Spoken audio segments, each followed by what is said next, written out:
Hi there, I've been asked why I have written this little book, I Can Do Anything, I Can Be Anything, Mindfulness for Kids. And I was out in a cafe and I heard this little girl playing. She had an 8-year-old badge on, so she was celebrating her birthday with her family.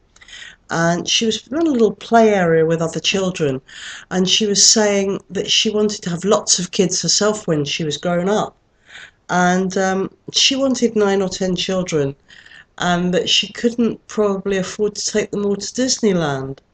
And this really, really made me sad. My heart so went out to her. Not because I think Disneyland's a particularly wonderful place to go, but the fact that she'd already at that age decided what she could and couldn't achieve in her adult years, and she was only 8. And I just thought, how sad is that when we see what's around us and it shapes our lives? Now, I've come from a really unusual childhood background. For a short while in my childhood, we had quite a lot, and my father lost everything. And then we had a life of poverty, which was very distressing. When I say poverty, we went from eating out into nice restaurants to just having an egg and a spoonful of rice between the three of us. Um, and it was just awful. It really was. This went on for years, and my mother was ill. And, to hear this other little 8-year-old girl just look at her life and assume this was going to be her lot, it was just so sad. So I really, really wanted to write this book inspired by her, to say it really doesn't matter where we've come from or what we see around us, that we can change our lives. I mean, these days we look at these wonderful, wonderful people, whether they be musicians or writers or pioneers in some way of science, of technology, of clean green ecology.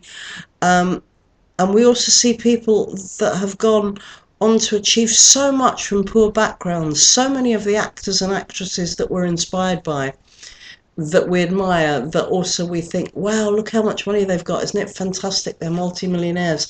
Often their one question was, how can I have more? Because they too came from childhoods of poverty.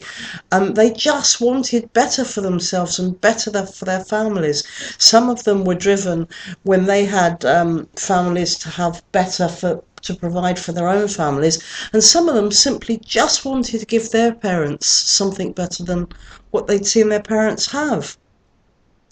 So this book's really important to me on very many levels, to help empower children from the ages of 5 to about 10. To say, look, this doesn't need to be your lot. What you see around you is what the people around you have. But you're just absolute beginners. You're just starting out on life. You shouldn't be limited by what you see around you.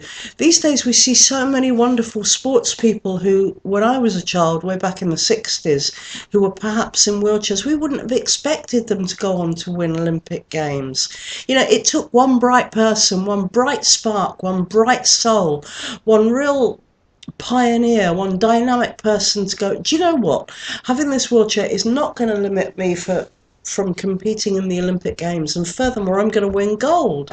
And it is these people, these first people, the one that just said, I'm going to, that question, I want more. How do I get more? What if I actually did this, tried this? Sometimes we're in the privacy and we're on our own. We're not out to impress other people. It's about what ifs. And my life has been driven by many what ifs.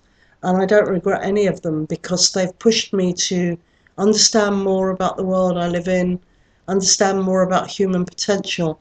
And this book I have written to share with the really young, to say, it doesn't matter where you've come from or what you see.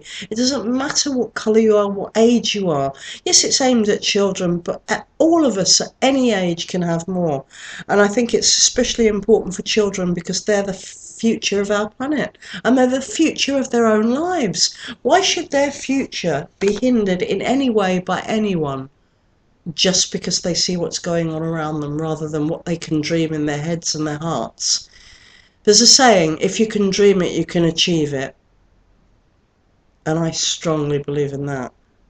this book is for all those children to improve their lives, to change how they think, to realize just how wonderful and special they all are. And I've written this book with absolute love for them all.